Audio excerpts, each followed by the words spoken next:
The war began with one of the loudest defeats of the British Army.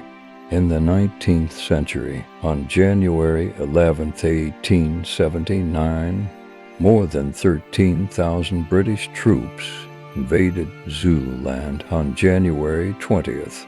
The British set up camp near the high ground called Isandlwana. Cetshwayo's army was nowhere to be seen, so the commander, Lord Chelmsford, decided to divide the troops.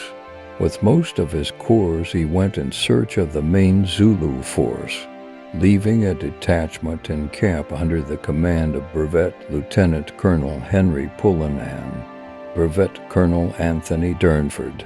At this time, the main Zulu force advanced toward the British camp. According to British sources, the Zulu warriors were about 20,000. They were countered by about 1,000 for 100 British troops and 300 auxiliary personnel.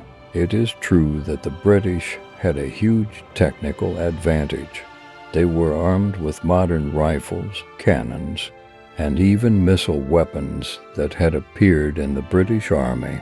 The Zulu, on the other hand, had assegai spears, sticks, and a small number of obsolete flintlock rifles. However, contrary to Pullen's hopes, the Africans did not falter under fire and launched an attack. The supply officer was unable to organize the withdrawal of his forces. Some of the British, having broken formation, turned to flight.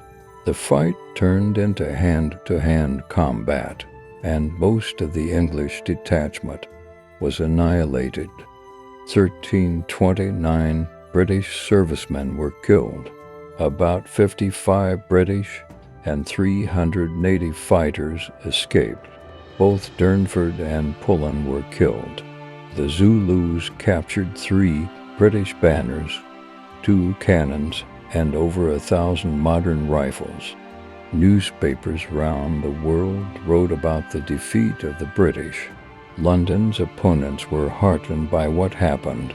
According to historians, the news from South Africa caused real jubilation in the countries invaded by the British, particularly Ireland.